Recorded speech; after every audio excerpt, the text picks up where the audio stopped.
How does it work? It's an astrology thing. It's called a cycle. Dude, it's awesome. You put in your birth time and location, and it tells you that the reason that your sitcom got canceled and your wife is the neighbor's while you're eating eggs to slim down so that somebody will is because the planet Saturn is trying to teach you how to process your emotions in a healthier way. I'm glad you're finding it helpful. It's awesome.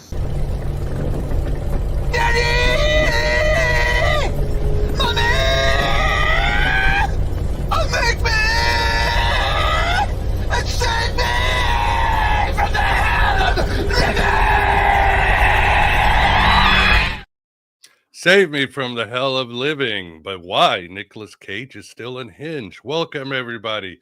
Welcome to Aeon Byte and happy Saturnalia. Even as Saturn plays his games and is testing your emotions. And yes, we live in a world of astrology apps and witch talk and Silicon Valley and theogens and all that. But it's the same old game. And I'm so happy to see you. Yes, happy Saturnalia, Merry Christmas, happy holidays, and we are a little late, but all's well that ends well, and I'm very excited about this show, and I'm excited to see everybody here. So with us today, we've got two friends, two great guys, and two individuals that will help us navigate Saturn and all his games in 2025. The first one is an individual who lives in the drone capital of the world, and it actually originates from the same place as the J. Giles Band, and that is Chris Knowles. Chris, how you doing? Don't ever bring up the J. Giles Band in my presence. I knew it. I knew that would trigger you. Yeah, we had some drones flying around on Friday the 13th of all days. I filmed a bunch of them, but it just looked like a little dot going blink, blink, blink, blink, blink, blink. Didn't really tell you much. But yeah, they were hovering around, circling around. My wife said that the other day she thought one of them was going to land in the middle of the street. So cool. Well, we can definitely unpack that. And with us too, we have the last remaining Hobbit trilogy fan, an individual who is like Dave Smith, probably part of the woke right, although in James Lindsay's logic, the woke right is anti-Semites, but somehow it includes Jews. I guess it's fine when you do dialectics. It's okay when you do Hegelian dialectics. And that is Gordon White. Gordon, how you doing? I'm doing well. And speaking of the Hobbit, proving that Gandalf is an incorrigible liar, wizards are late. And we're starting late entirely because of me. And I apologize to everyone who was doing that. That was my mess up. No worries. The crowd was still in the chat and the crowd is gathering, so it'll be fine. And of course, there's always the replay. So with us too, we've got Graham to help us to be the wingman. Graham, how are you doing?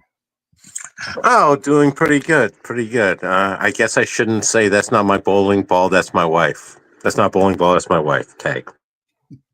Oh boy. Dad jokes, boomer jokes. Yeah, we got everything. Awesome. Well, good to see the crowd there. If you have any comments or questions or complaints against us, please super chat them so we can separate them. And not much else. Housekeeping. Yeah, we're navigating this. We're navigating these strange times. I don't even know where to start. I wrote down all these cool notes.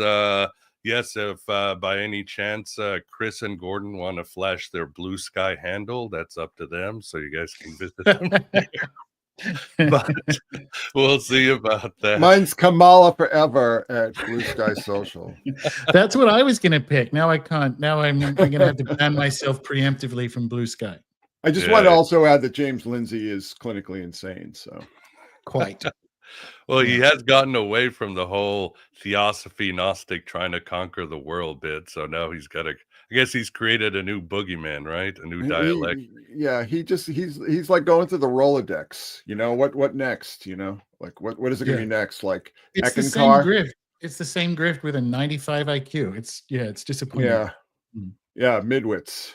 Well, those Christian pastors got to, find a reason to invite him, even though he doesn't believe in the religion. So he's got to make that money. Militantly atheist at one That's point. right, but he makes a lot of money from being invited to these church. That's how you know he's 95 IQ. Anyone who's still running like new atheism type argument. Anyway, we all know this. Yeah. That defines midwit, like to be proudly atheist in the end of year of our Lord 2024, I think.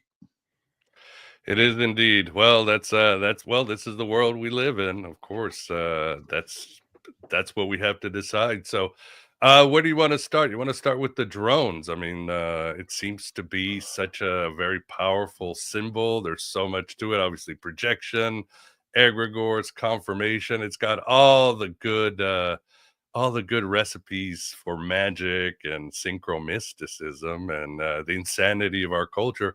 Gordon, from where you are, what do you think about the silliness of these drones? Well, from the outside, it looks exhausting. I'm not underneath them, obviously, so it might change otherwise. But it's like, we're doing this again. And funny enough, I guess we can technically be as optimistic as whatever. Like, sure, maybe it is the Space Brothers this time. But as I kind of said to some friends of mine who are definitely non-human, I'm like, when they start flying over countries or air bases in countries that aren't arming Ukraine with long-range missiles, like when they start flying over Thailand's bases or Brazil's bases, I'll start to get a little bit more interested. I don't know. Like it's funny enough. It's just like, yeah, sure, why not? This is exactly what happens now. Why not? Well, haven't seen a bunch of them. I can tell you with complete confidence that there's nothing exotic or extraterrestrial. It's just they're just drones. I mean, there's this whole theory going around now that Bethany Frankel, of all people, is pushing, that they're sniffing for some sort of gas, radioactive gas, for dirty bombs, just some sort of foolishness. The thing I pointed out when Joe Rogan brought that up, I said, Joe, well, first of all, the areas that they're flying around, I know those areas, and nobody's hiding like a dirty bomb in the McMansion, in the middle of a suburban tract. Second of all, most of the areas they're flying around over are wooded. Okay. They're not even populated. And third of all, we have enormous uranium deposits beneath our feet, spewing radon gas all the time. So I'm kind of curious about how these drones can sniff the difference between one uranium byproduct and the other. It's just absolute foolishness. And they have lights on them. So if they're foreign adversaries, why would you want to see them? And if they are foreign adversaries, planes wouldn't be flying. And it's just like, come on, guys. No. But that's what I mean by sure, why not? Like, let's put some fucking drones in the air and like, look, kids, it's Santa. Like, what? Well, I want to give people just a quick geography lesson too. Up north, where this started, is Picatinny Arsenal, which is one of the largest military weapons bases in the country.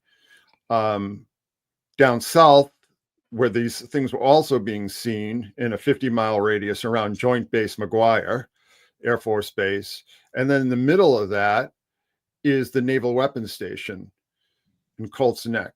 Okay. So for some reason, these things that are sniffing for uranium only seem to be flying in these radius or radii around large military bases.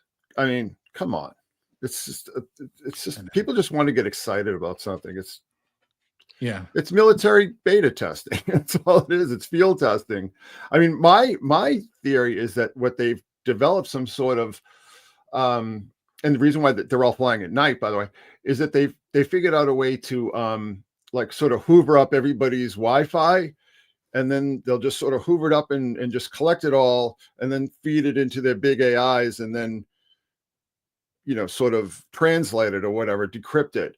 So then you'll start seeing these things flying over Russia and Uzbekistan and Chechnya and Belarus.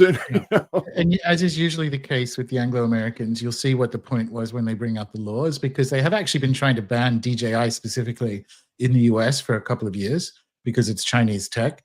And this is going to be like, of course. I love DJI, by the way. Like all my cameras and drone and whatever are that. So it's like, yeah, you just know we're just at that point where they don't even need to hide the brazen, corrupt criminality of it. It's just, I'm going to preemptively pardon people for crimes that I said I didn't do. And you think, what? Yeah, like it's just what happens now. Like, yes, drones that are supposed to be little spacemen. Let's do it. Well, like again, I mean, I don't know how somebody could look at these things and think they're alien. They just look like every drone you've ever seen. So, I mean, actually, some of them are fixed wing. Some of the ones I've seen are fixed wing, so they kind of look like what are those, like kind of hunter killer drones or whatever. But most of them are just your typical 4-prong propelled. Yeah, I mean, they're nice. I'll have one under the Christmas tree. But agreed. Like this is, it's a long way. It's a long way from Alpha Centauri in a propelled drone. But I think the story is how fragmented everybody's attention and consciousness is. We see what we want to see. The empire's not communicating with itself as it erodes. It's just, I mean, if one Chinese balloon last year caused all this havoc, or some Haktua girl, this is really messing with everybody's psyche, isn't it? It's just another, it's a symptom, guys. Isn't that what this is? Well, Yet can I also another tell symptom. you? Can I also tell you guys what the next town over from me is? Mhm. It's a little town called Bedminster. Does that sound familiar to anybody? There's a little, you know, sort of little setup there called Trump National, Mm. Oh, cool. which is where he spends a lot of his time. So, and now he's not going there because of the drones. It's just I one know what off you on mean. top of the Yeah, next. yeah, I know what you mean, Miguel, about that, because, but it, in a way, it's a projection in that Jungian sense, but it's also just you can see how different people are expressing their cope to the gaslight that is just living in 2024. And on that level, I have tremendous patience for it. Like people who want that to be, like literally, I want to believe, people who want that to be from off planet. I get it. It's not, but it's very, I don't know, professionally interesting to see, because we're doing the same. We're just more likely to be correct. Like our cope is a cynicism from too long in the ufology minds, I think, but it's nevertheless a cope. I mean, I guess everything is. Yeah, I was recently reading Jung's book on UFOs for the David Bowie book, and he keeps stressing we're looking for a modern myth, and this myth will be created, and it's going to be between extraterrestrials, but closer to nuclear warfare.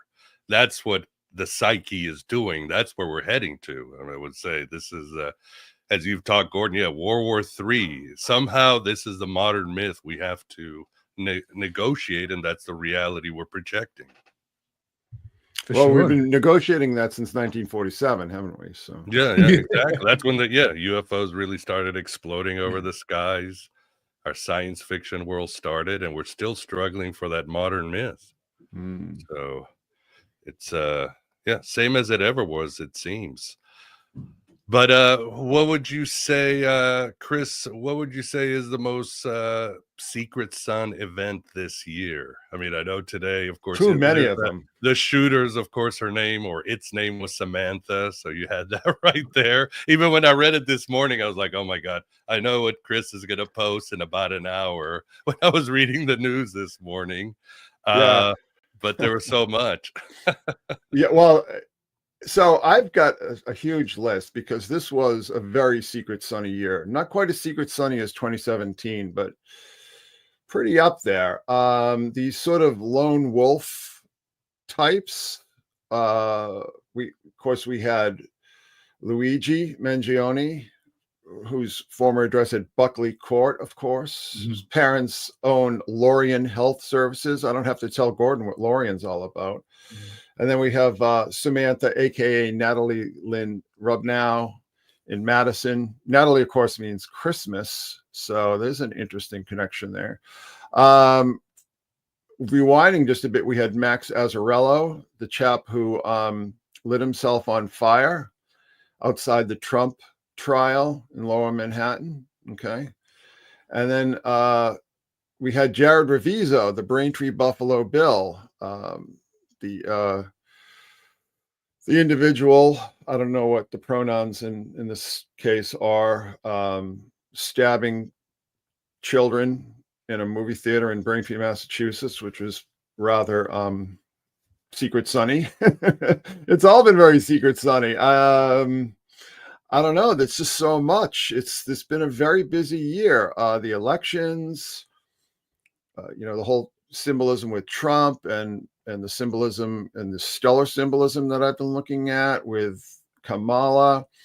We all forgot about the Key Bridge collapse in Baltimore, which was very strange. The Trump assassinations, whatever you make of those. The Olympics with all the very explicit Mithraic symbolism and Dionysus being eaten by the Titans. A little bit of Knowles law, people saying, oh, it's the Last Supper. And it's like, no, it's Dionysus being eaten by the Titans, which, you could probably make an argument is connected. But we had a big alignment in August. Of course, the drones. We also, like the last time we spoke, Miguel, like the future Queen of England was missing and being photoshopped. Like it's the dumbest year. It's crazy. Yeah, AI too. AI. Yeah. Oh, don't forget Chuck E. Cheese the Turds, little creepy red.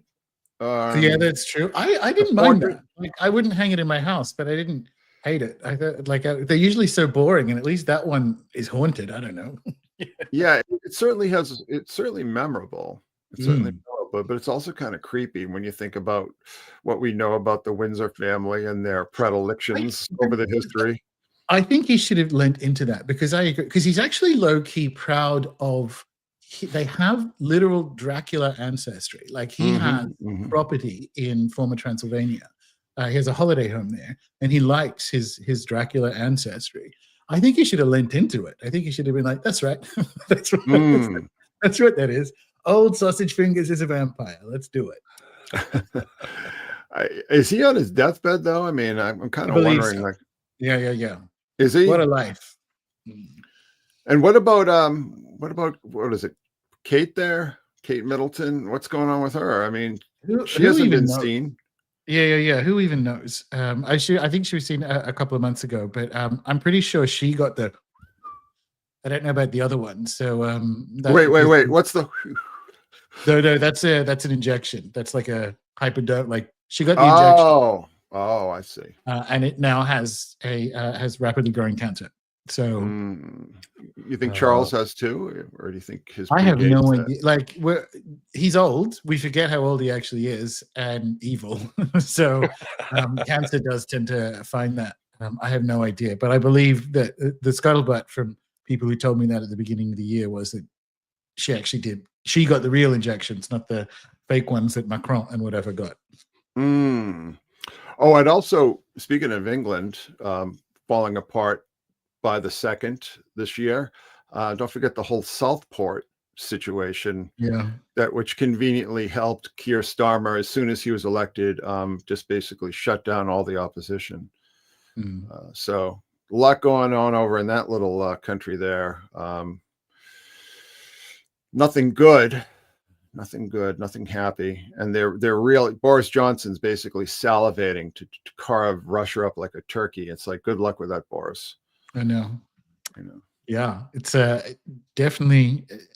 I see what you mean, Chris. Like it's sort of 2017, or like there's an echo of it, but this time around, it's just some of this. Like some of it's stupider. Like because the other thing, when I think about my favorite event of the year, and literally it was from the last time we spoke, Miguel. It was the Willy Wonka scam in Glasgow. Like I still randomly think about how fucking fun that was wonderful. It was truly like the high point of my news year so far. I will randomly think about like children bursting into tears because there wasn't a single shred of chocolate in the whole place. I just think, I mean, not the actual children being upset, but the whole. How did you think you could get away with it?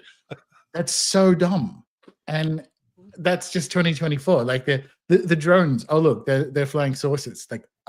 Are they? They have propellers for a start, so they're not saucers. It's the same. It's like the stories are archetypal. The delivery leaves something to be desired. Yeah, like out of The Simpsons or something. Yeah, like basically. that. Yeah, that's not the real Krusty. Yeah, pretty much. Yeah. That Willy Wonka thing reminded me of something out of Terry Gilliam's Brazil, you know? Yeah. That's probably just complete half-ass. It's such a perfect metaphor of decline there, though. You know, it's such a perfect metaphor of British decline. Yeah, I don't want people to think we're dumping on the Brits, but so at least P.T. Barnum made an effort when he was scamming people, right?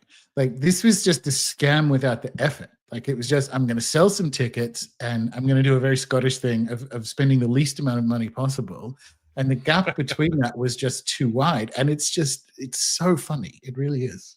Well, this is the year all the free money ran out. Finally. That's true. I don't know if people are following what's going on in Hollywood, but I was just hearing that Village Roadshow is having trouble paying its bills. Village Roadshow, who did the Matrix movies. And of course, we know what happened a couple years ago with the sequel. I mean, Hollywood, you know, has run out of hundreds of millions, billions of dollars to lose. It's over.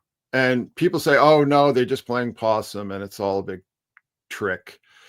And that, you know, they have an endless supply of money to put forth the narrative. And it's like, no, they don't. Shut up. Stop saying things like that. The movie stars are running on fumes as well. Like it's not even just the studios. When you know that and imagine like getting paid 50 million a movie or 25 million a movie and being poor 5 years later. It's incredible. But it's the jig is up.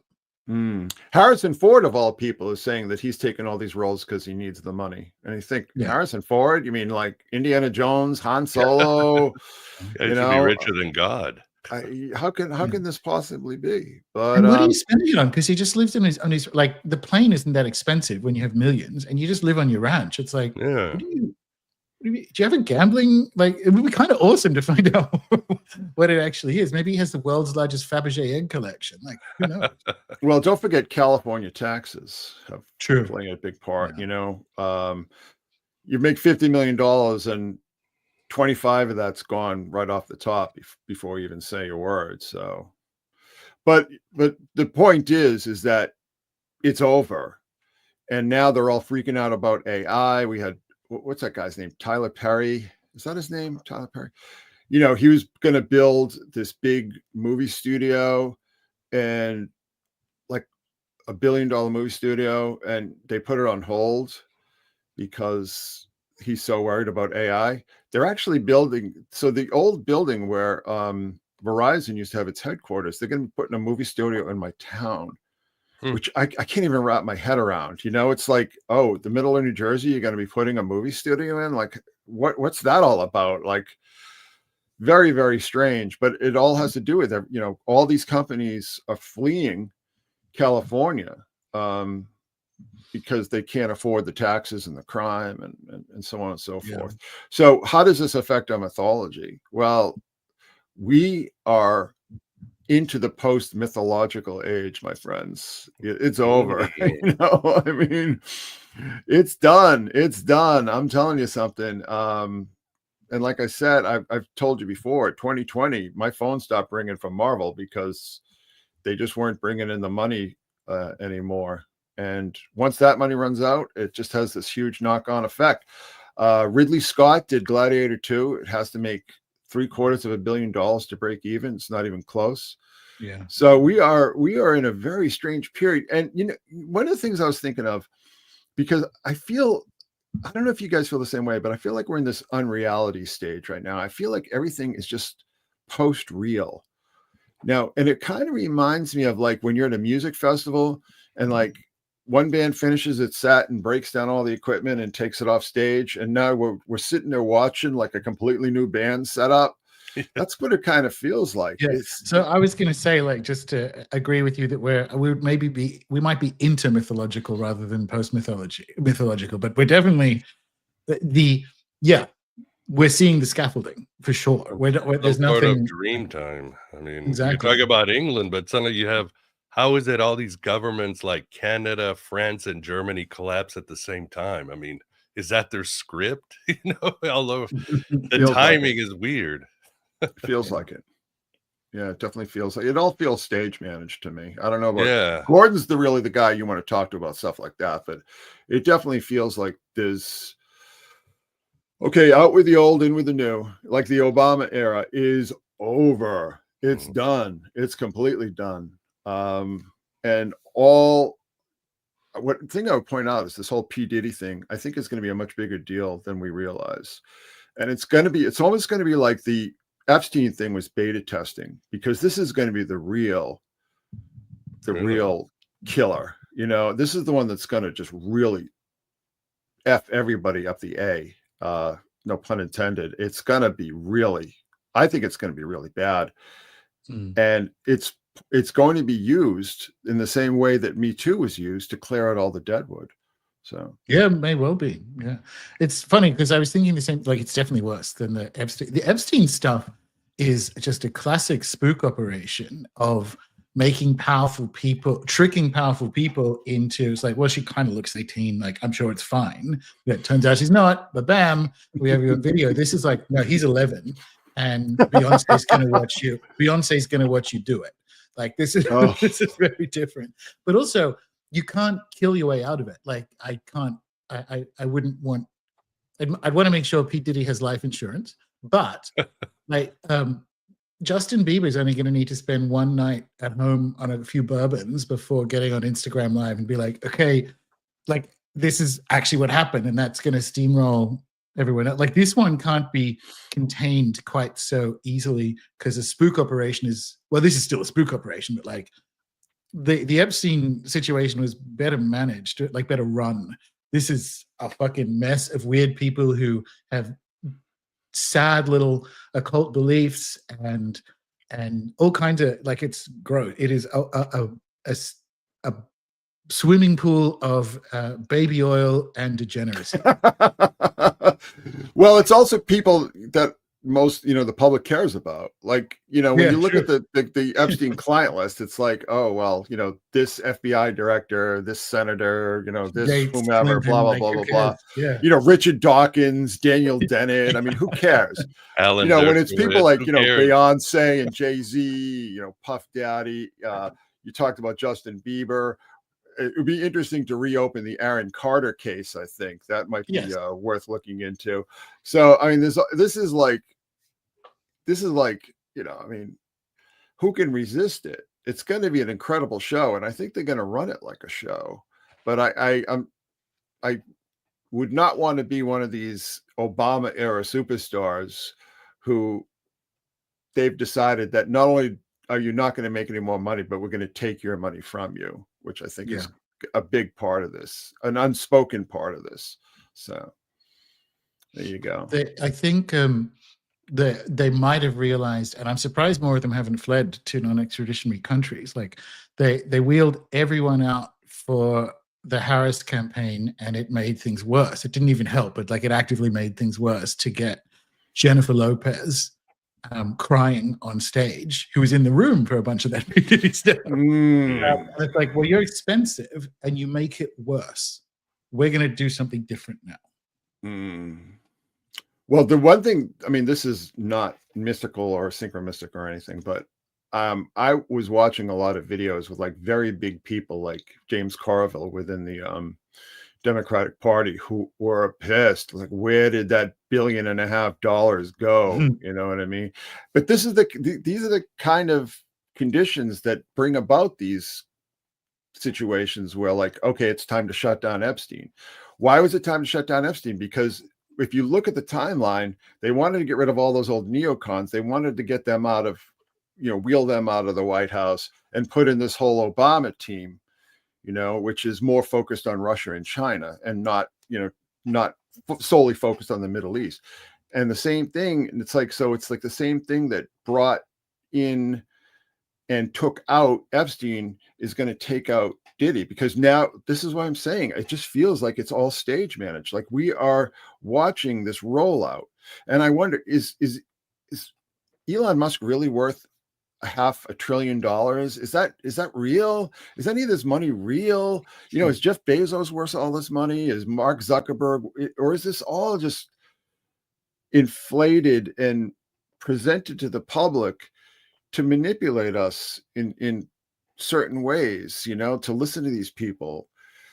But the other thing that is amazing to me, and we can get into this if you want to talk about the Book of Revelations, is how just completely blatantly obvious is that this is the Elon Musk shadow presidency. That's what I was gonna say. Yeah, and it's like he's in there, and the technocrats have won, right? Yeah. So I've been doing some thinking and watching about. And I spoke to Greg about this when I was on THC.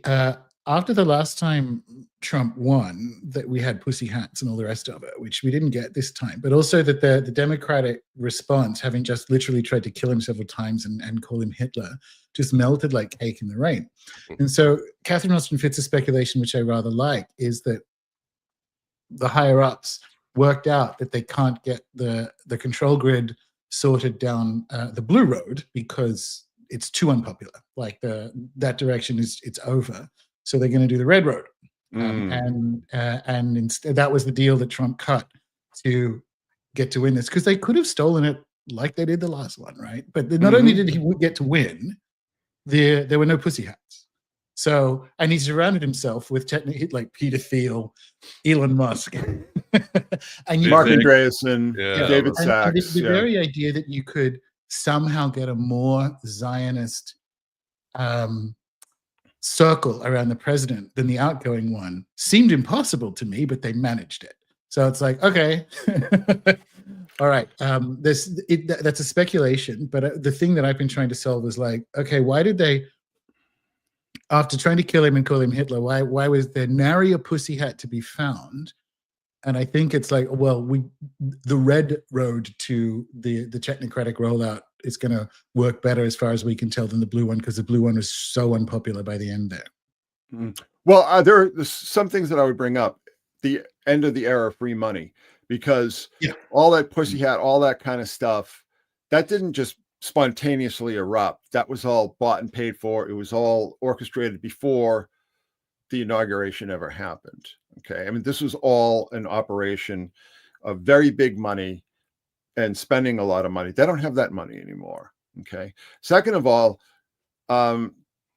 you probably heard all this war drum beating coming out of Europe that you're just like, yeah, we decided that, you know, Napoleon and Hitler had such a great time at it that we're going to start a land war with Russia. You know, let's give that a shot. Nobody's going to follow Kamala Harris, you know, into the recruiting station, you know, to go into the Minsk meat grinder. You know what I'm saying? It's just not going to happen. Yeah. So I think that had a lot to do with it. But I also think that, again, this whole Diddy thing, I mean, look at all these people that are being named in this scandal. We're all out there on the hustings for Kamala. Yep. So then they're not worried about, you know, all these ads they did. Oh, you know, tell the electors to change their votes and everything. They're lawyering up right now. They're all lawyering up. They don't know, you know, or maybe they do know. They do know the shitstorm that's headed right for them. So it's all this money and attention is being diverted for a number of different reasons. But I think this Diddy thing is a lot bigger. And I think it's going to erupt big next year. I really do. I agree, because, well, the money thing is interesting. The money is there because actually a pussy hat campaign is not that expensive for the open, like for Soros and his kids, right? But they didn't spend it. So you're right. It's like those things are all completely artificial and they chose not to do it. But when you think about Diddy, right, it's an indication that they've made the decision by that point to move in the Trump direction, because how an operation like that works, because you're like, as far as we can tell, doing things that end in the deaths of some children, right? Some real David Icke shit going on. You can get away with that because there are parts of the power structure, like the shadow power structure, let's say the intelligence industry, that has your back. because you're running that game for them. Those people are out of a job. This is when something like that. So we can't see what it was that changed in the intelligence world, which is what Chris is talking about there, that plainly did, and they don't have their umbrella anymore, right? And so it all starts to come out. And I don't think they've realized how little umbrella is in fact left. And this is where I'm like, I'm surprised. I'm sure they are lawyering up, but I'm surprised that they don't live in Colombia or Uruguay or something right now. Like, what? Well, who has fled besides Ellen? Was there a couple other people that there's been a few got out of they're all Dodge? going to England. Hey, like I didn't realize you're so stupid. Like the country that's most likely to extradite is the UK, right? Like you're not a WikiLeaks journalist. You're a long-running CIA asset. Like they'll actually just bundle you into a car. Yeah.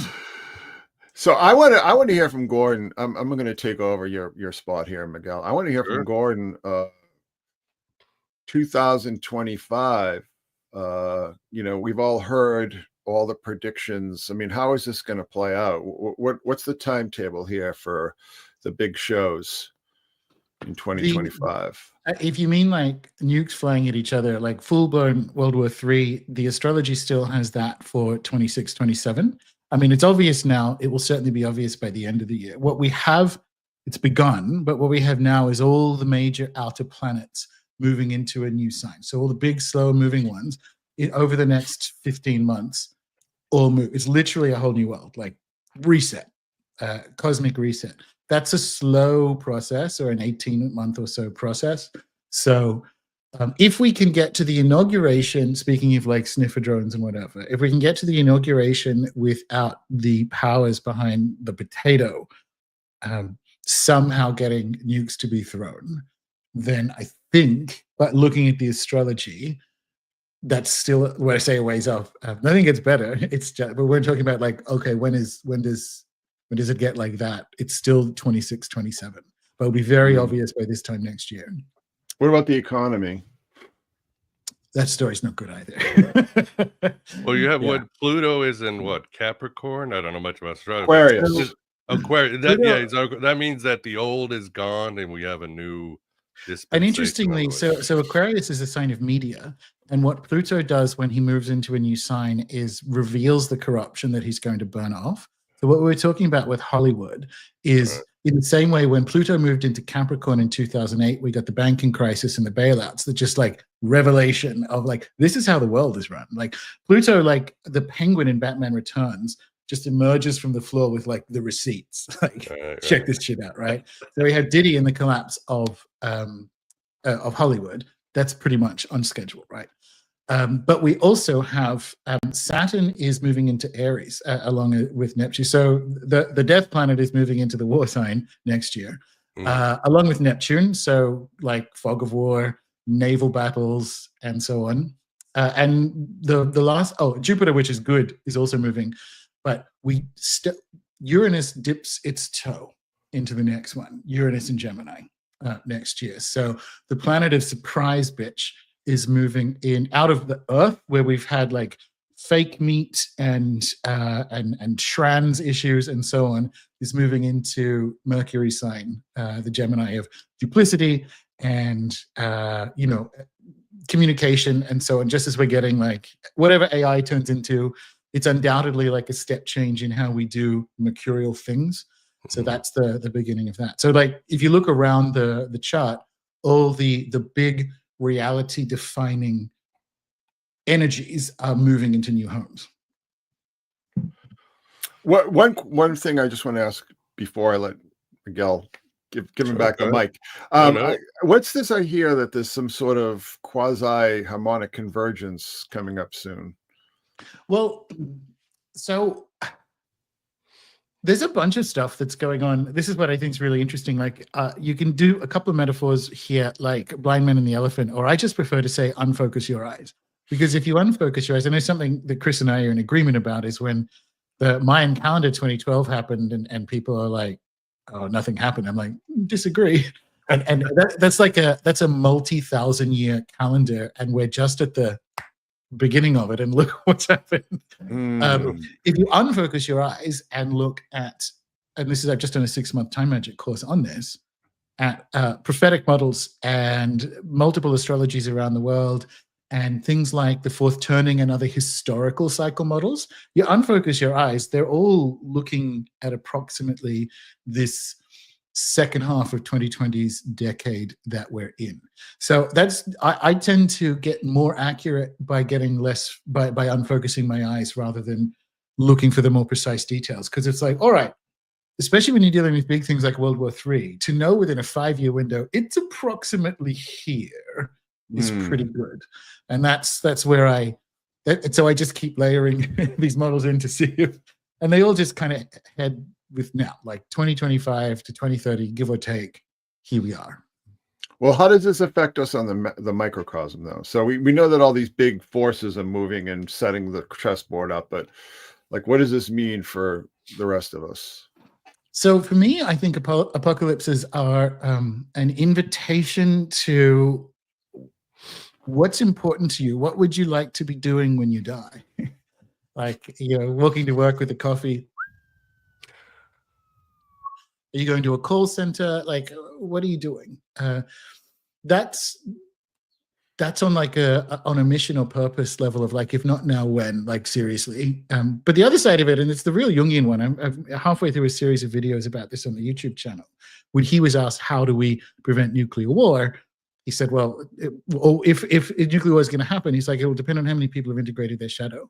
So making that inward turn and finding what's going on in there for you literally is a field shift. There's no preventing this moment, but there is, you are invited to attenuate it by making that turn in your life, is how I look at it. Like, what are you doing? Like, is like, literally, if not now, when? But if you're feeling this, it's the feelings are an invitation inward rather than outward, like go in that direction. Yeah, I'm entering my second Saturn return right now, so I'm just kind of curious. But I will say that my first Saturn return was freaking awesome. So, oh, good. So there you go. I'll be there soon. But are nukes real? That's are they real? So funny, right? Like World War III, I use the word nuclear. Like, they are, but I don't think atoms are real. Does that make sense? So I don't think nuclear theory is right. I think these big bombs are very damaging, and I'm not sure if they do the thing that even the people who build them say they do. It's a really weird time, because I agree completely. And I'm not even sure, obviously, I'm talking to the right guys here. Was that the subtext of the Twin Peaks return? That it's like, it's not just, oh, a nuclear bomb opened a dimension. It's more like, well, kind of, but was it even a nuke?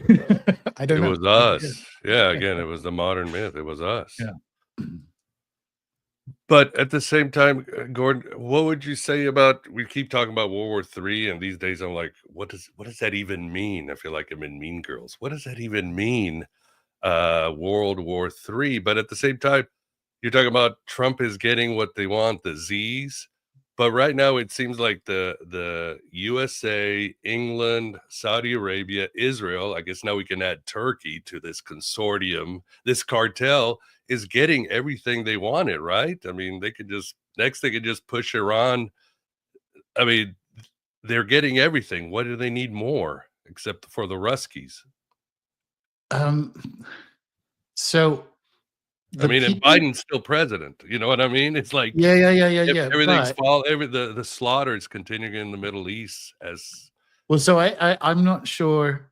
So why I think now that we have, in theory, I mean, January 20 is still a long way off, but now that in theory it's a Trump presidency, which means that that neocon project has to move to Europe and NATO, and we've seen that with like Romanian elections and so on. Because Europe needs the war because it's run out of money. This is the thing. Like, you need a debt reset, and you do that with a war. Like, they're fucked. Like, it's over. So Europe collapses one way or the other. And the way if you're in power, you get to do that while staying in power is making young people die for you. So Europe still wants it. But speaking of deals, is it the case that the deal was Israel gets the Middle East and Russia gets Ukraine?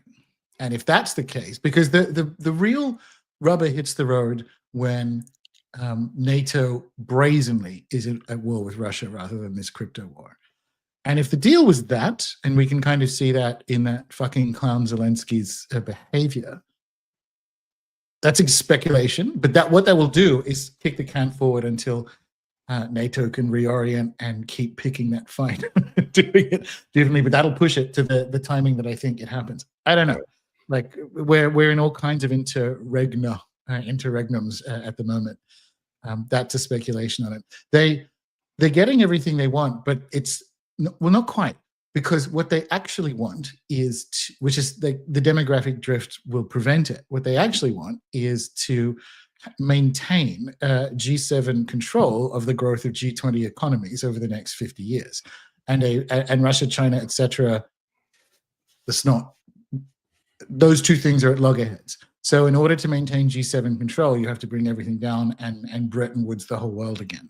So they won't stop until they get Russia, and I don't think enough people have worked that out, and that's what it is. Yeah, these are just steps. Again, I think 25 basically is more or less a buffer year. Watch for the signs it's going to happen, but this is a little buffer, if you would. Well, it's Maybe. a preparation year. Yeah. So it could be the one, like, as of now, we're in, and the metaphor I used in the course was like, astrology is like tornado weather, where I can guarantee you that there is tornado weather. I can't guarantee the tornado, right? We're in the tornado weather for World War III. I don't think it's until 2026 and so on, 2026, 2027, but we're in the weather. So the tornado could form at any time. But I agree that it's a buffer year. I think that's the plan, because I don't think either side of this is as ready as they intend to be.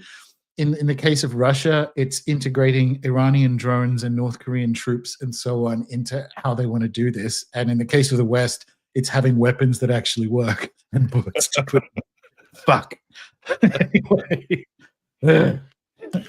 Well, you know, when I think about all this stuff, I'm just going back to the 90s. I'm thinking like my old Dave Emery and Webster Tarpley lectures and shows and everything, because they talk about the world island, you know, that you're Asia, and putting in all these pipelines and these giant highways. I mean, all these systems that are going to transport oil and minerals and goods across the vast expanse of, you know, what's called the world island. And the thing that's really fascinating to me is that I remember listening to a Webster Tarpley lecture in the middle of the Obama era, and he's talking about, like, you know, getting rid of, you know, all the, you know, people like Frum and Crystal and all these idiots. And like, because this new group was coming in saying, you know, you people are crazy worrying about the Middle East and everything. It's like, you know, we're worried about Russia and China. And everything since then has been pretty almost predictable on how it's all taking place. But my concern personally, you know, I'm not concerned about all that stuff per se. I'm concerned about how it affects the culture and also the things that I look at as far as the ritualism is concerned, because I noticed quite distinctly, I guess you would say, is that the crazy ritualism really started ramping up in the middle of 2016, particularly with the Gothard Tunnel. And I think talking about this World Island project, you know, these pipelines and these railways and everything like that, I mean, what could be a better sort of almost like microcosm of that than that tunnel that they carved through the middle of this mountain and everything. So that's why, to me, in my estimation, why that symbolism was so incredibly ridiculously over the top, because, you know, they're trying to charge this whole project. And the one thing that I've noticed is that anytime they do make these major moves, they're always trying to charge it with ritualism. Now, the thing that I want to bring up, and I'd like to hear Gordon see what his thoughts on this are, is that I don't think Trump and his people are as interested in the ritualism. No, I think rituals, like, I actually spoke about this in the course as well. I think you have to go back to the Obama era I think the wizards were on the payroll during the Obama era. And as a matter of fact, I think, speaking of operations involving children and intelligence assets and so on, I think what Pizzagate got close to was the end of having wizards on the payroll. Because if you like, first of all, the rituals have been shit since then in the Biden era, like him, the Doc Brandon thing and so on. It's like, are you trying to, and they might be, are you trying to make this worse? And you know that there's no one left who's playing loosey-goosey with that symbolism and like really knowing how to get that dog to hunt. If you look at the Democratic convention, I can tell you there was no astrologers on staff. It was like the worst weekend of the year, like eclipses and so on. And if they're trying to, like, there's no one good anymore. And I think it's because the people in that technocratic mind genuinely don't believe and like can't, like their brains are fucked, like can't believe that this stuff actually works. I think when Lizzie died, that was the end of the decades of like, oh, these guys have a bit of game when it comes to running rituals that don't look like rituals but actually are, but they can turn around and go, what are you talking about? That's not a ritual. It's like, it is though, isn't it? It's that extra layer of knowing that moving symbols around and playing with motifs and so on has a reality effect that can't be quantified. You just have to know it. That's over. I don't think the people in power at the moment behind the scenes on either side, and in Trump's case, it's because he's a very boring kind of Christian. Like Lizzie was a crazy, she had her own church, but like she was a crazy Christian. Well, is that true about Trump? Because I know that Trump is really into New Thought. You know, he was really into. I consider that boring Christianity. Like I like it, but I consider that boring Christianity. The New Thought isn't making your grandson get married on a mat design for like the emperor of the world. Like Lizzie would. That's her Christianity, right? Trump's is like, God thinks I should be rich. Yeah, Norman Vincent Peale kind of stuff. Yeah. I'm going to think it first and it's going to happen. No middleman. The secret. Yeah. Right? Exactly. The law of attraction. Yeah. It's all just, you know, a polite version of that, I guess you would say. But, you know, I do think that Trump was quite lax in his ritual observances. The only one I can really point to was that missile launching farce during the Lyrids. Yeah. Back, what was that, 2018, I think it was. And it was so clearly trying to sort of pull down some of that power. But I don't think that was his doing. I think that was people within the Pentagon.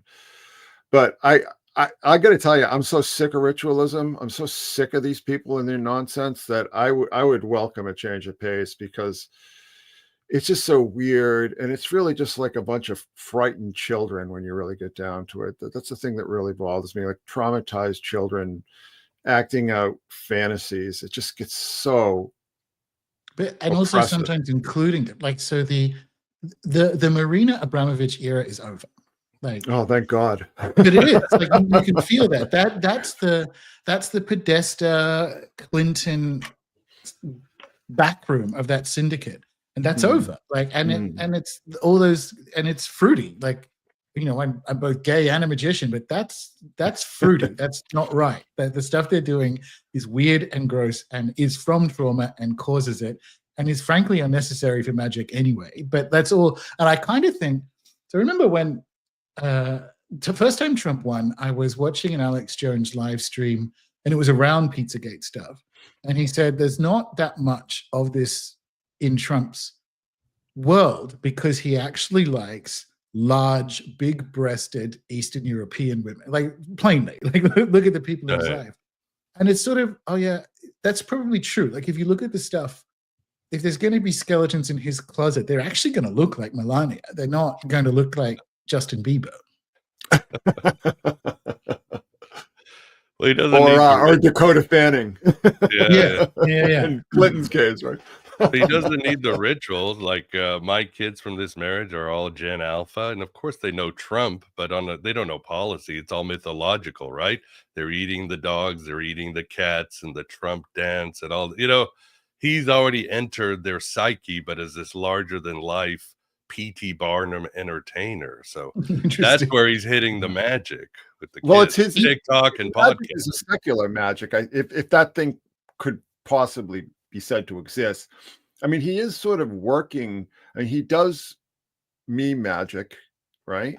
And He got it back he this does year. manipulate symbols, and I can't wrap my head around it because I don't respond to that kind of stuff. But he seems to really know how to get people motivated with these weird, I don't know, weird tweets or weird productions or just these weird sort of displays that he does. I mean, somehow it gets people really, really hyped up. It doesn't work on me, but Yeah, it seems that's to true. work for, like, 100 million people in this country. He has. That's true, and it's funny you mentioned like meme magic, and so the fruity, like the Abramovich school of magic, let's say, is more crushed velvet. But his is more words. Like I watched and it was dull. The interview with Rogan, and Trump has this way of creating like a squid ink of words. Like I'll just say all of this, and then there'll be a bit like, oh, he's gone. I don't know much about him. Like he'll hide this really precise pow. Like he's actually, people think he's illiterate or whatever, but he's actually quite good with words because he'll do this like squid ink or like obfuscation, and inside of it is actually a very precise targeted thing, and that comes through in his memes, that comes through in his power, where he'll just like, and people really respond to that. Like you get that in CEOs and people that, and it's sexual, like it's a power thing. Like they actually really they're electrified by someone who has the power to be able to do and say those things. But it's true, he does have his own magic. It's just not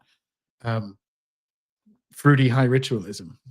Well, what about Musk then? I mean, what would you feel like, since Musk is at least the co-president, easily, if not the shadow president? I mean, what do you feel about his approach to this kind of thing? So I don't know Mars nonsense and everything. Well, so that's interesting because, like, when I worked for Yelp, I knew people who were friends with him from the PayPal days as he was kind of starting SpaceX, and he got a shoulder tap of like, you might see some stuff up there, just shut up about it.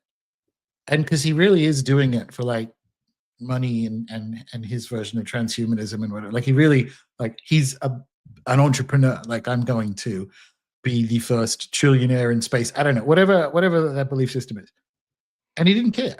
So I think he knows, I think you have a level of pragmatism in someone who's that successful, because when someone saw it in the chat as I was watching, there are some interesting sidereal timing alignments that have coincided with SpaceX flights, like there usually always are with NASA.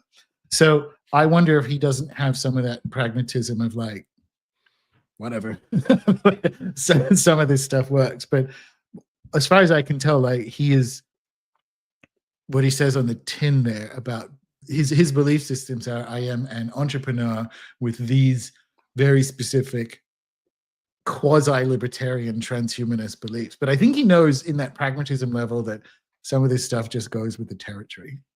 Well, what about the kind of like mid-level 4chan shit posting that he seems to, I mean, it's so surreal. This guy who's, supposedly worth just south of $500 billion, basically behaving like a 13-year-old 4chan shit poster, who's kind of like not even an intermediate, sort of a beginner. I mean, how does that work? I just can't. It just looks like midlife attention seeking to me. Like when you have X, like the temptation to just be, tens of thousands of people are going to like and praise you, whatever you put out.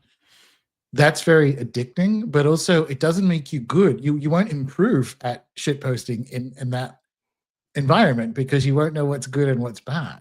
And I think he's gotten worse. Like some of the stuff that he retweets or that the meme statements he'll use are like 18 months to 2 years old. And I'm like, what the, wow. But yeah, tens of thousands of people like and retweet. He gets community noted at his own company sometimes. He doesn't seem to mind though. But so Well, I was talking about the Book of Revelations. We did have Trump with the head wound, right? Yeah. Whatever you choose to look at that as. So that would sort of set him up as the beast of the sea, or the beast from the sea, which always gets conflated with the Antichrist, which really bothers me, because there's nothing identifying the beast from the sea as the Antichrist.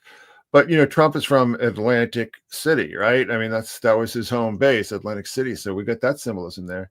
And of course, this is the year of the dragon, right? The dragon that gives the beast from the sea its authority. And we also have Musk with his dragon capsules, the whole SpaceX and that symbolism there. So, I mean, is this prophetic, or is this us trying to behave according to the script? I mean, I can't really imagine that those two guys would care about that symbolism all that much. I really don't. But there's also the symbolism of Kamala Harris, that I talked about in Andromeda. We have, Sierra and Amalek, which are Kamala and Harris reversed as the two brightest stars in that constellation. And, she's chained to the rock and all this kind of thing. And of course, the beast from the sea hates the whore, the Babylon, and casts it to the sea with the stone and all this kind of thing. Now, I'm trying to figure out, like, is this real? I mean, is this just coincidence? Is this some just strange random synchronicity? Or is this because Gordon had talked about, like, the red path is the best way to bring on the beast system, or what is called the beast system?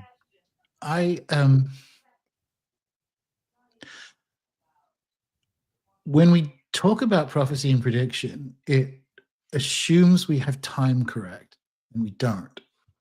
So when we have these motifs overlap, it's like, well, did we cause them?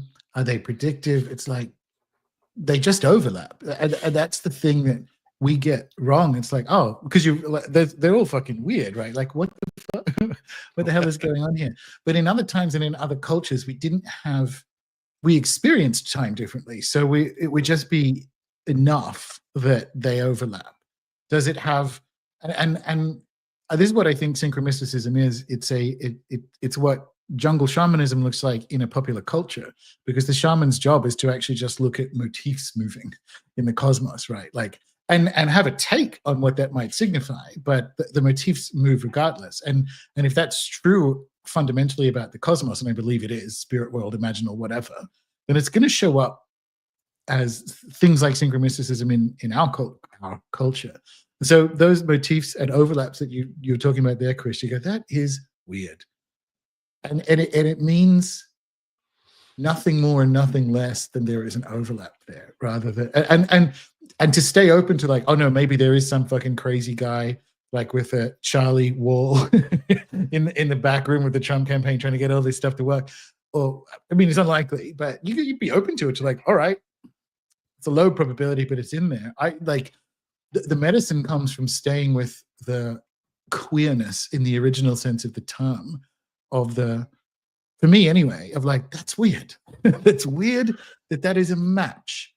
What the fuck? At a time that is, as far as any of us can tell, significant, because we're winding up this sort of 3-century Western civilization project to do something different. Well, what I would add into that, and I'm sure you'll agree with this, is that I see, at least my vision of synchromysticism, progressing beyond, like, King Kill 33 kind of model. Yeah. Or, this is, Trump's the beast from the sea or something, where these kind of distinctions become extraordinarily fluid. And, well, fluid's not the right word. They start to molt and take on different forms, and it becomes like this, almost like an AI animation, where everything is just sort of shifting and Yep. morphing and becoming this and then becoming that, and the distinctions, particularly distinctions around meaning, are going to, in my estimation, are going to start to melt away, because our vision or our definition of meaning is not meaning. It's a very simplistic, Yes. it's almost like a primitive type of correspondence that isn't really meaning. That meaning is much more complex, and what's the word I'm thinking of? It's something that is just constantly shifting and Yeah. moving, in strange ways. And again, the only way, it's like almost protean, right?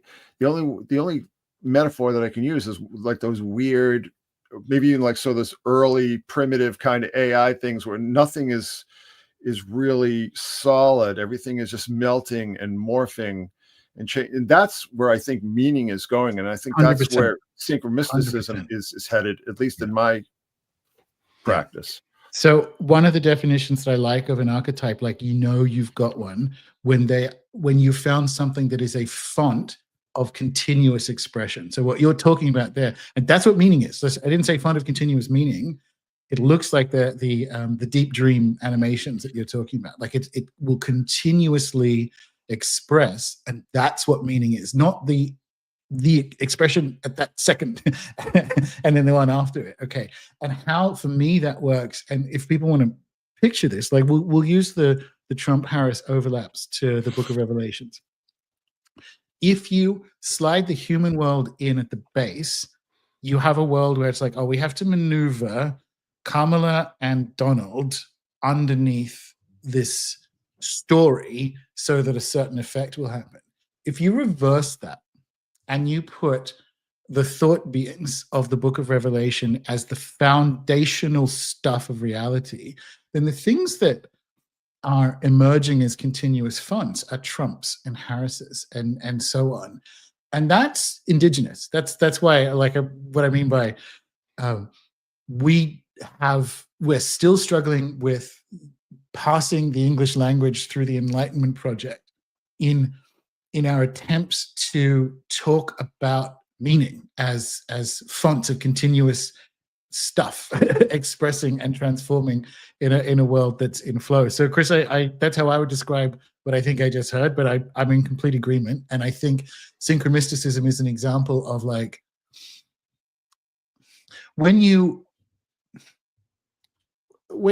maybe, I don't know, ruin your lawn, maybe you put you're trying to put wheat Roundup or whatever on it, and you kill a whole bunch of plants, the seed bank will start growing things that can restore the soil, to like retain it and build it, and then water will get on it and that will build structure, and then different seeds will come online, and eventually, if you leave it alone, in theory, it will turn into an old growth forest over a few thousand years. If you look at what we've done over the last 3 centuries, we've kind of poisoned the ground, and we're still in the process of having recovery species grow. And for me, what I like about synchromysticism is it looks like, and we'll give it 150 years, but if it looks like, right now, it looks like when it's at full strength, the kind of stuff you can see in the jungle or out in the desert, which is a language of, an adequate language of navigating meaning. And that's kind of, I don't know, that's how I see it. Like, if you put the imaginal as the foundation, and this idea of the fonts that we're kind of talking about make more sense. And it allows you to track them easier, right? Because you're not looking for what Trump does next. You're looking for what that archetype does next with whatever it ends up using. Well, the one thing that I would bring up, and as an explanation, is that I've really become fixated on the schizo-mystics this past year, and the schizoid memers and schizo-spirituality and spiritual shit posting and all these people. Because when I look at some of the the better examples of this, I'm like, that's where I think things are headed.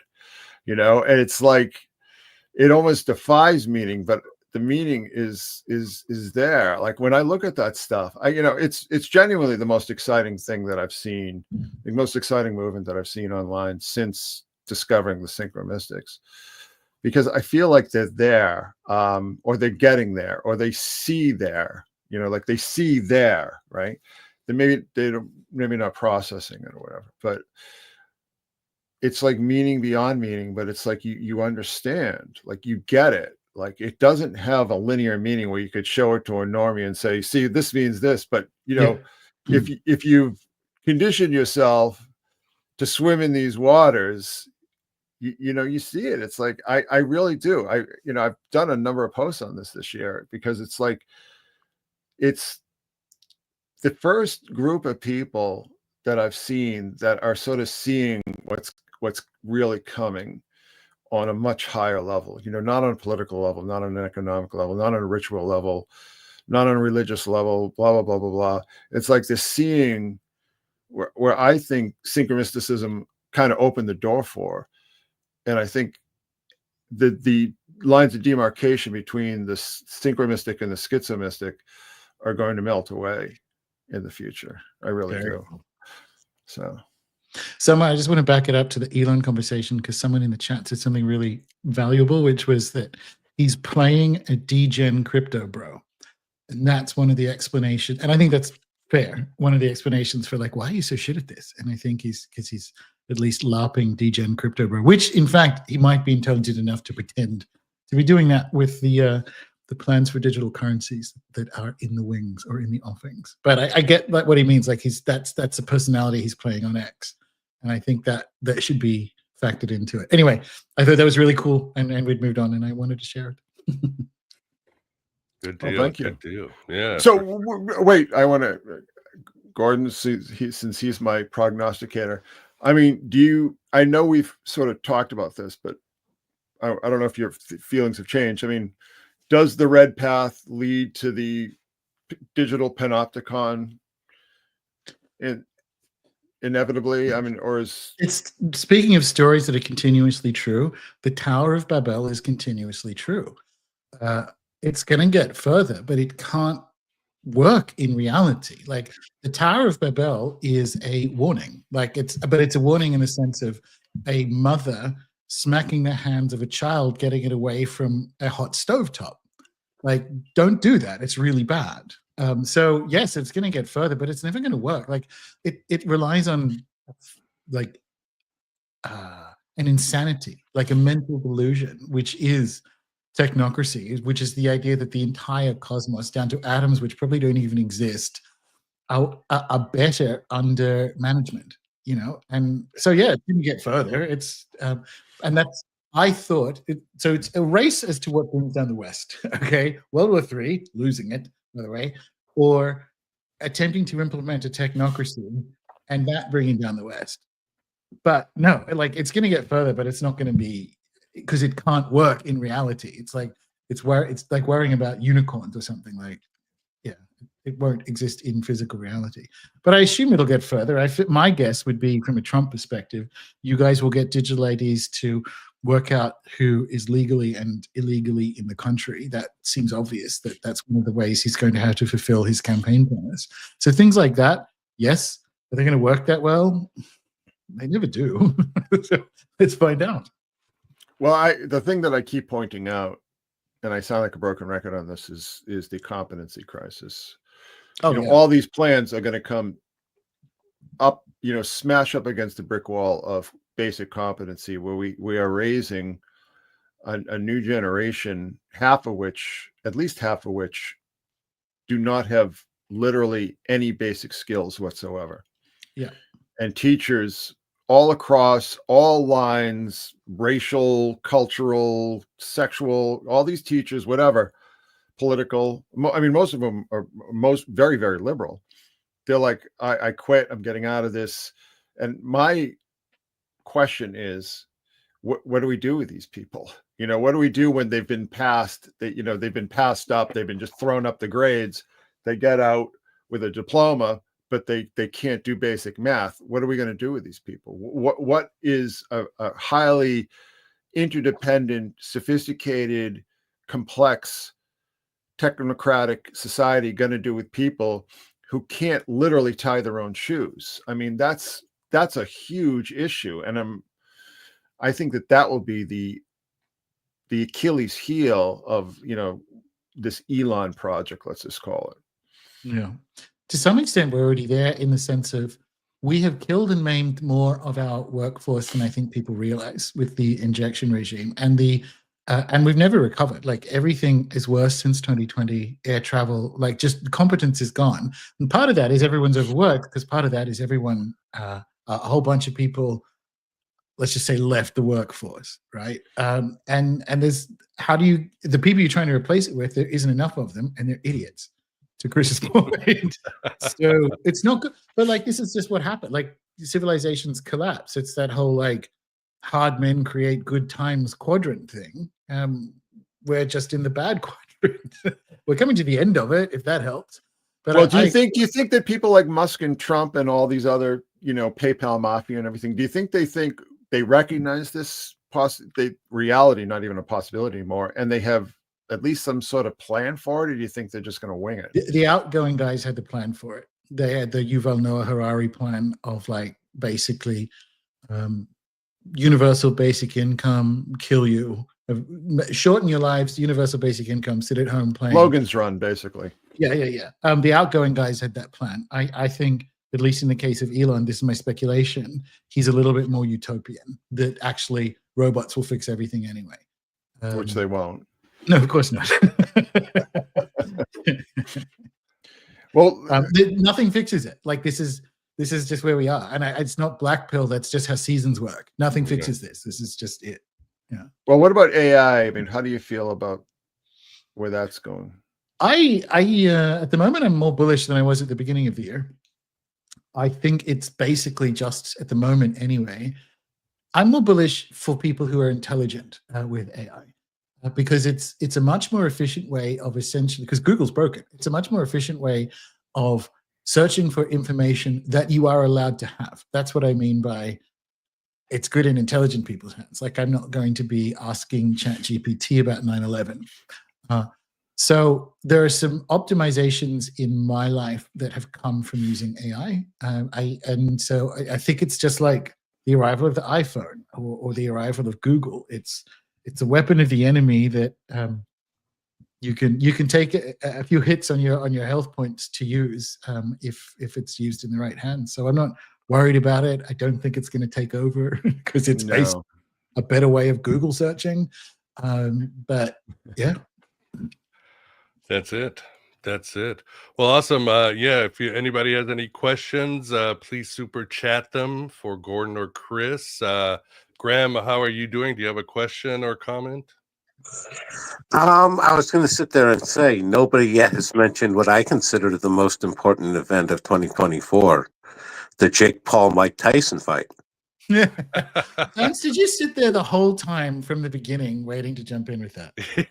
Yeah, I did, actually. He must have lost money. He's still sour. No, I mean that seriously, because it's a good canary in the coal mine about the gullibility of the public, about their ability to fall for bad stagecraft, and the whole talk about people manipulating puppets behind the strings. I just think that kind of tongue in cheek, but seriously, it does capture everything very well. Tag, what do you guys think? I would ask Gordon because an astrological question about that, because actually Mike Tyson and I were born a day apart. So cool. I wonder if there's any not that I matter, but personality wise, I mean, is there some sort of to some extent I know what Vance is talking about there, right? Because I noticed this with, sorry, yeah. I know. Sorry, my bad. Yeah, I noticed this with the about 10 years ago when the internet decided Betty White was like the coolest fucking thing, and then they started making her show up, this woman in her 80s, to do like meme stuff on Vine and what have you. And this is to the talking about the end of Hollywood. People pulled their cars over to the side of the road to watch this on their phones. Those events used to be beautiful Hollywood actresses, those or Twin Peaks on TV, and now it's some YouTuber and an old dude who so it's the weird combination of The culture is incapable of making anything new. That's the Mike Tyson stuff, combined with I cannot distinguish between the internet and reality, which is the other side of it. And not only was it popular, like literally traffic would stop so people could watch this, that it to some extent terrified me. Like, but also this is where we are, like what I just said. This is winter in the four quadrant model. Yeah. So it's a really, like, I get what you mean about it being the most important event. You can absolutely just in the same way mine was. Well, not that I'm saying the Willy Wonka thing was the most important event, but it's of a type. Like, of course, this happens now. We're not having Sir Laurence Olivier travel the world playing Othello in 2024. We're having like Tyson Paul and Willy Wonka. Well, yeah, the it one was thing, glitchy. It was a disaster, and of course, it was driven by X. So yeah, all the elements of 2024 were right in there. Yeah. well, I do want to say, one thing that I would say about people, talking about the fight being fixed and everything, since Mike Tyson and I were born a day apart, I will say that when you get to be my age, you get tired real easy. So particularly with that kind of physical exertion. So I just want to say that, I mean, what we saw was not the Mike Tyson of 1986. We saw, a 58-year-old man who's been ridden hard and put away wet on any number of occasions. So that's just the Yeah, Christopher, the years have been kinder to you, let me say. I probably didn't get hit in the face quite as much. Yeah. well, not only were we born a day apart, but he used to live the next town over. So Oh, There you wow. go. Very cool. Well, let's shift to maybe some entertainment, just asking you personal questions as the night gets later. Well, actually, with Gordon, the morning gets later. But what are some of your favorite movies? Obviously, early in the year for me was All Out of the Way, Dune 2, Shogun, and then that's it. But Gordon, so you got a movie for me? Should be easy, barely an inconvenience. No, it's the one you recommended. So my movie of the year is Shogun as well. So Miguel recommended it to me. It was excellent. It was really, really good. Did you see Dune 2? I did. It's fine. Like it's lovely, right? Shogun was better. Like Dune 2 was great. I didn't hate I expected to actively hate seeing Alien. And whilst it's like a 2.5 out of 5, I enjoyed it. Like there's just a bunch of Zoomers and trainers running around a spaceship being eaten by aliens. Like it was cute. Being But Zoomers. yeah, but Shogun was better. And in terms of TV, I know Penguin and all the rest of it happened, but Wolf Hall will always win in a year that Wolf Hall comes out because it's not just the best TV show of the year; it's the best thing the BBC has ever done in 100 years. Have to check it out. Yeah. Mark Rylance. There's a joke, I think it's in like the first episode, which is probably the only one I watched, of Modern Family, where Cam says Meryl Streep could play Batman and it would be the right idea. Mark Rylance could play Meryl Streep playing Batman and it would be the right idea. And he plays Cromwell, and it's the best thing the BBC has ever done in 100 years. Cool. And so Wolf Hall is my TV pick, and Shogun is my movie pick, because, yeah, well done, Miguel. That was really cool. Yeah, did you see Reindeer Games? No. Okay. from like 1997. No, what is it called? It's a show on Netflix. I forgot with the comedian. Oh, I figured you meant there must have been a reboot of Reindeer Games, and I'm like, no, I didn't. No. I forgot that. Yeah, it's Reindeer something. I think it is about the stalker. Well, anyway, what about you, Chris? Anything that even jumped out at you this year? I've become completely allergic to anything new. So, and as far as Dune 2 is concerned, I'm a huge Dune fan, so I should be a pre-sale, but I just found the first movie just so depressing and boring and gray. It just reminded me of like bad days that I had during my withdrawal. Don't ask me why. There's just something very gray and cold about it, ironically. And I did not relate to any of those characters emotionally, and I'm just so sick of seeing Timothée Chalamet in everything everywhere. I just can't stand it anymore. We just recently did a big thing on the first True Detective on the SSI. I was there. Had a great And I also spent the entire month of October decoding The Exorcist and discovering that it's actually, in fact, based, William Peter Blatty is writing about something real, basically that Shirley MacLaine's daughter was being horrifically abused by her father. And it's all encoded in the film. And I had actually read Sachi Parker, who's Shirley MacLaine's daughter's autobiography, and I just couldn't believe the things that she would just sort of drop in passing. It was horrific. So the Secret Sun has always been like, I'll wait and see. I'm kind of like the Vatican of synchromystics.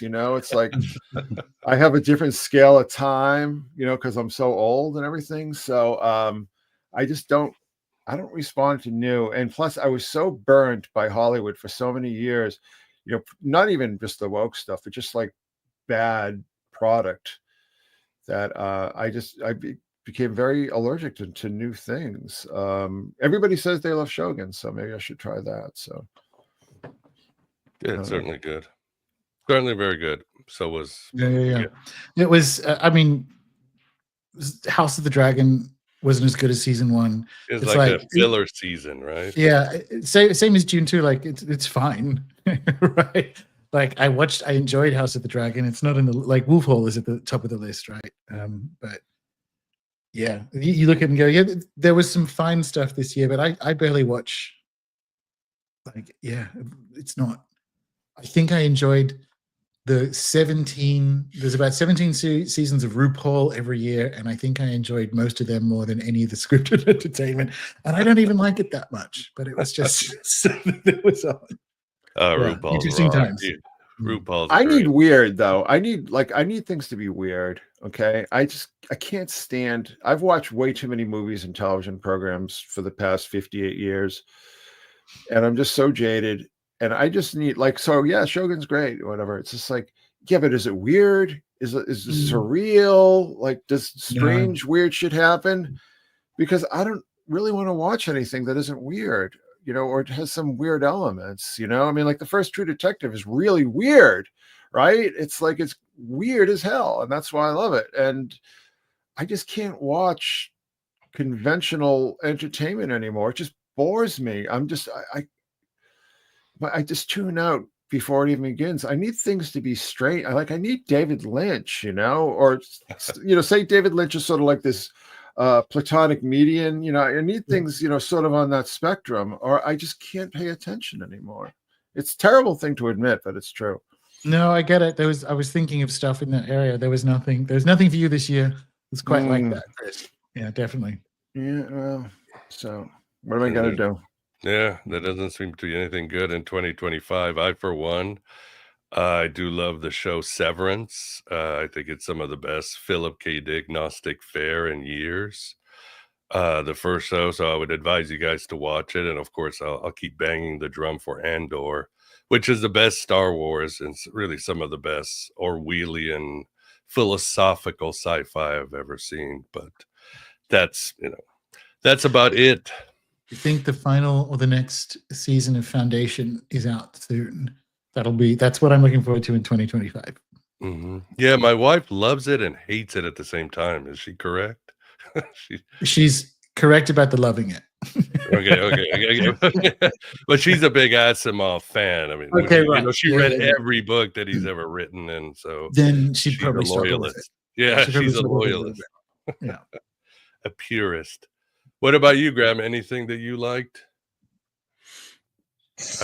No, I pretty much have avoided most media since 2020.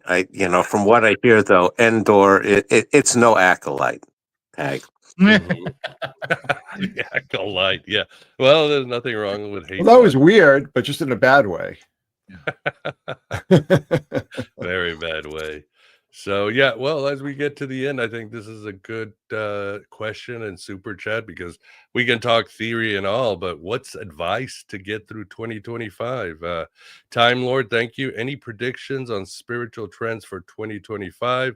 In my area, many New Age stores have gone bust, but witchcraft stores are thriving. Will this continue? What do you think, Gordon?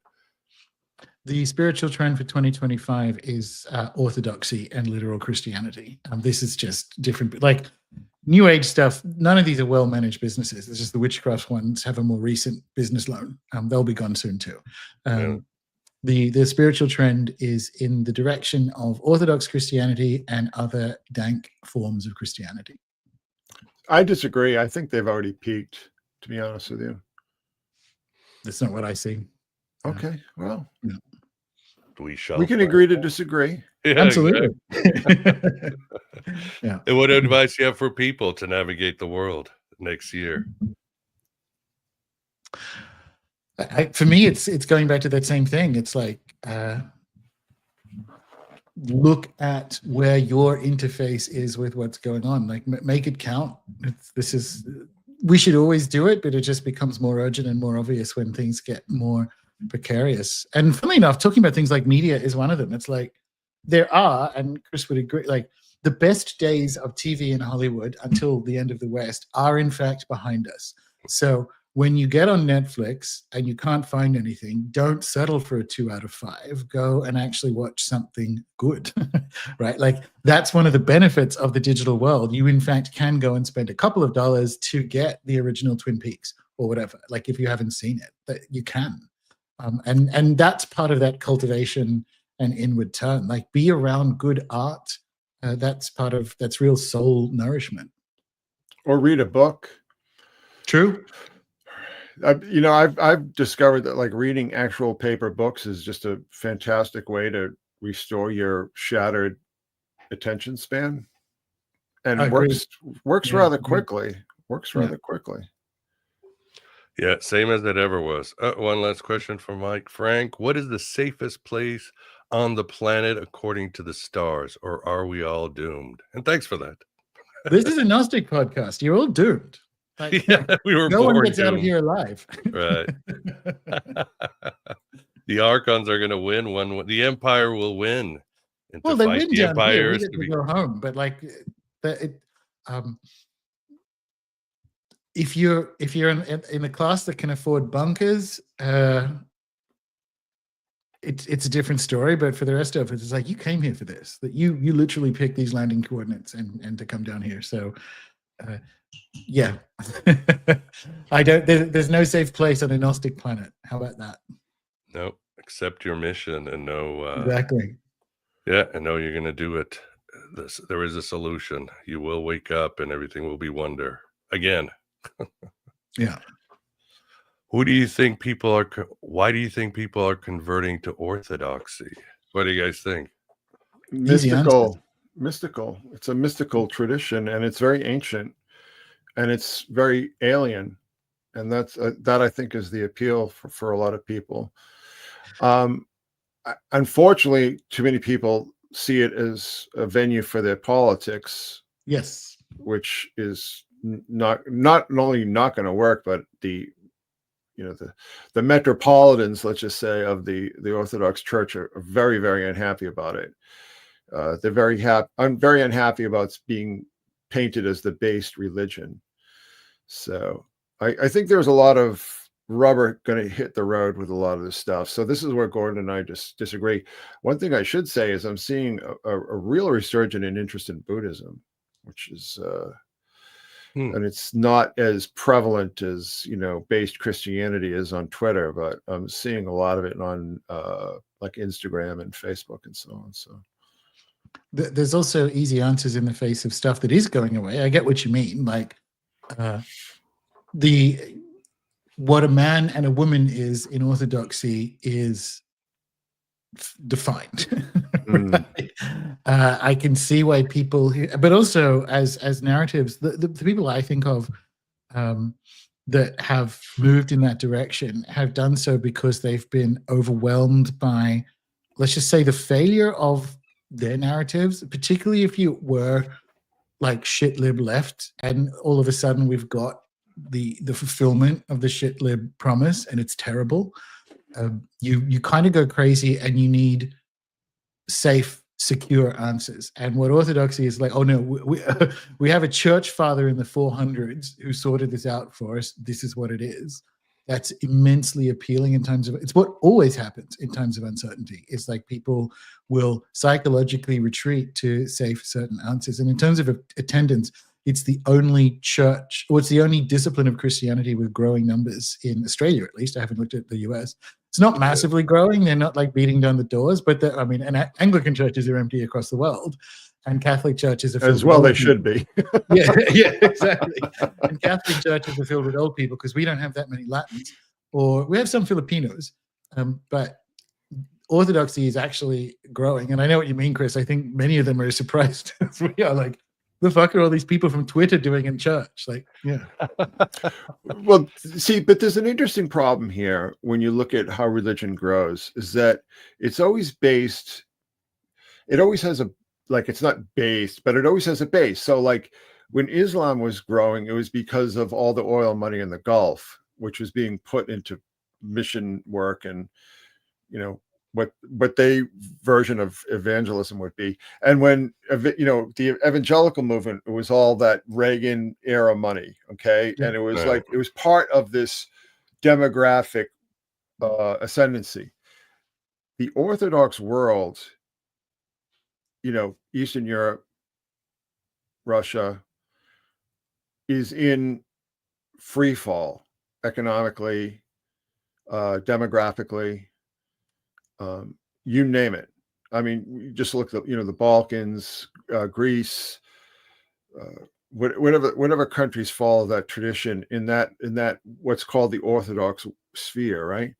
Those countries are all in very serious trouble, particularly in Southeastern Europe.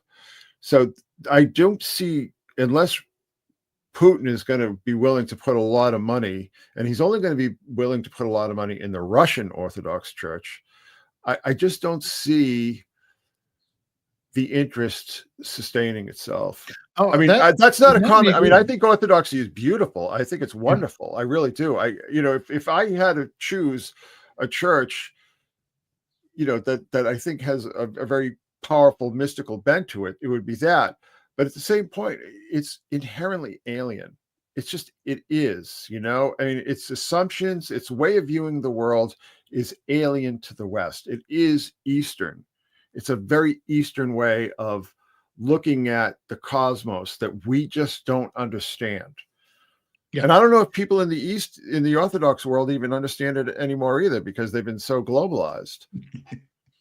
It's growing. It's not ascendant. I actually do think, looking at it on the level of culture, it'll take a couple of centuries, but a new Christianity is actually forming because these structures aren't up to code. But that process creates anxiety, which leads people to get into like the Catholic tradwife world or the Eastern Orthodox world, or even just vibing with the energy of it. But if you kind of feel up the timeline, 150 years, that's not what it like. It doesn't look like what is on offer anywhere here. But a lot of things that I find very valuable in Christianity, like Gnosticism, are making jailbreaks. Like as the Catholics abandon the saints, they get more popular externally. Like all this kind of fun magic parts of it, like Orthodoxy, are breaking out of the systems where you previously had to go and find them. And I think that's a century-long process. So I don't think we return to an Orthodox age, but in terms of like, is witchcraft growing versus Orthodoxy in 2025? It's Orthodoxy. Well, don't forget that I think witchcraft is going to be resilient, though, because it's so tied up in Democrat Party politics. I mean, that sounds like an ugly thing to say, but just go on TikTok. Yeah, exactly. You know what I mean? It's one of these things that's like, it's true, but you're not allowed to say it. Yeah. You know what I mean? I mean, there's one thing that when I see people who sort of come into the group on Facebook or whatever, the Secret Sun group and everything, and if they have like sort of like, you know, witchcraft and, you know, sort of pop occultism or something, they're always, you know, you go to they've always got all the, you know, the current thing, little badges. They've always got the rainbow flags, even though none of them or hardly any of them are actually gay. They all have, you know, Kamala stuff. I mean, witchcraft is basically becoming the Democrat Party at prayer. Yeah. Pretty much. Well, so neo-paganism was more or less invented by the UN, right? So it's always been like, what you're saying. It's always been the for the people who fall underneath, let's just say, the globalist umbrella, who need a little sparkle with their rules. That's what it is. It is surprising because maybe 10 years ago it would have been different. The libertarian stream of 20th century magic is largely gone, and now it's like in the witchcraft neo-pagan thing, it might as well be the DNC, right, or whatever. There's the other magic that I would consider more authentic and like the cunning traditions is still there and largely apolitical, but I think you're correct. But that's also why I think orthodoxy in a Trump era rather than a Harris era has more energy behind it for 2025. I think that the witchcraft we're talking about is very pussy hat. And I think people might be like quietly moving away from that, hopefully. One thing, I'm sorry to interrupt, but one thing that I have read, and I'll have to track down the article, is that somebody sort of went to all these, based online Christians and Orthodox types and everything, and asked them, do you attend religious services regularly? And a shocking number of them said no. Yeah, right. You know what I mean? A shocking number said no. But it's like, so Christianity is an exoteric religion. Okay. I mean, Orthodoxy is very mystical, but it's still an exoteric religion. Sure. It's like showing up is like half the job. Okay. Like showing up, getting on your knees, filling the collection plates. That's part of the deal.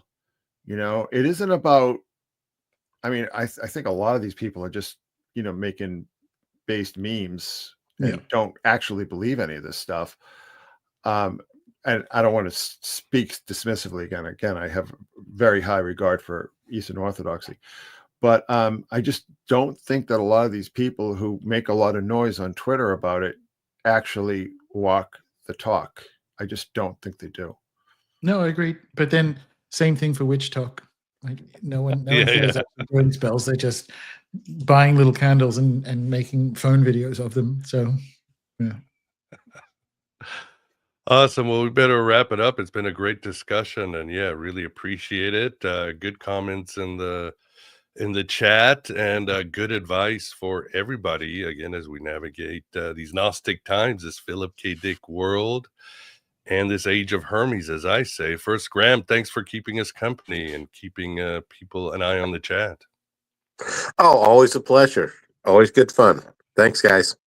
Always fun. Yes. And the usual place, guys, runesoup.com, secretson.blogspot. I have it on the show notes, or anywhere else you want to send people. Gordon? Runesoup.substack.com is where the writing is for the most part now. The website is under construction over the next couple of months, but that's all completely free, so you're welcome to join, and it will always be free. Yeah, and I like your short videos. I was watching it last night, and boy, I had to look harder at myself. You're lying to yourself, gaslighting myself. I was like, that son of a bitch, he got me. It's like when somebody gets you. So but good stuff, guys. Yeah, it's hard to look inward, and it never stops, right? You got to keep looking and taking your medicine and eating crow. Great videos. And Chris, anything on your end? I just want to put a plug in for this. This is the Secret Sun Synchromystic Logbook, which is it's actually a diary that you can use to if you want to make 2025 the year you start getting serious about your synchromysticism. You can get the Synchromystic Handbook, and then this as well. This is just, and it's a beautiful hardcover. So just a little bit of a shameless plug there. No, please do. Yeah, that's good. Write your shit down, and great book too, for sure. Needed more than ever. Yes, as somebody mentioned. Yes, don't forget April 8th, it will be out. I can't wait to go with Gordon and one-on-one defend my thesis, We even need to though do his research supports my thesis. But Well, before we go, we need to hear from Miguel what the real question of 2025 is what's going on with Gnosis 4? oh, I don't know. Right now, I don't have any plans. I don't even know. I can't even think about it. It's so hard. It's so hard. Gnosis 3 was the business, man. That was the business. That was the good one. Yeah, I don't know if I can do it. There's just the profit's not there. It broke me. Not enough. There's no help. It's just I don't know what to do. So I need to figure it out. I kind of missed it. I kind of missed the days of the first one. It was just 30 of us, and we all wore bathing suits and smelled, and we'd go have talks. Remember in Yeah. Cancun?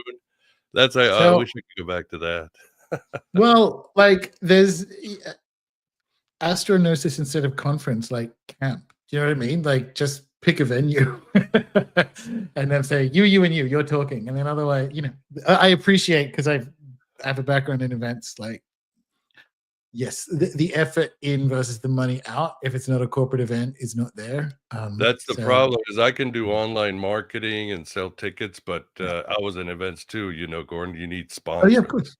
You need an inside sales guy to bring in the money, whether it's sports, events.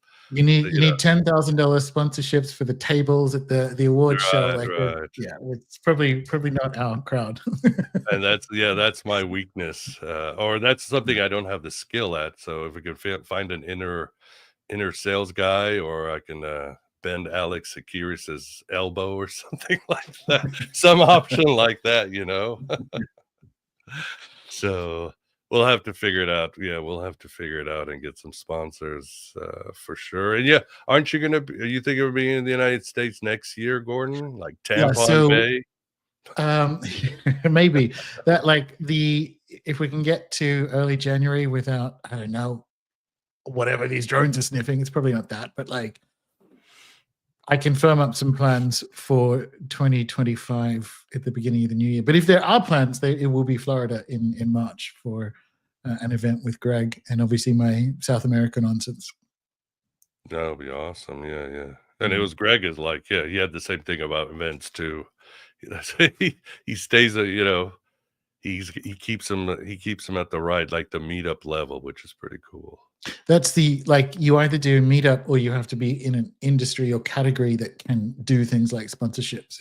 It doesn't work otherwise. So if you do another Astronosis, it's like, let's all just descend on a hotel and book a ballroom for a couple of days, and whatever happens, and what happens at Astronosis stays. That's true. Yeah. Well, that's what was great in Cancun. You can't be disappointed because the beach is right outside the door. Exactly. It's a win-win situation. So. Yeah. Well, awesome, gentlemen. Thank you very much for coming on the show. Really appreciate it. Always good stuff, and Merry Christmas. And yes, we will talk hopefully sooner rather than later. And for everybody at the chat, thanks for being here. Nice one. All right. Take care, everybody. Good night, everybody.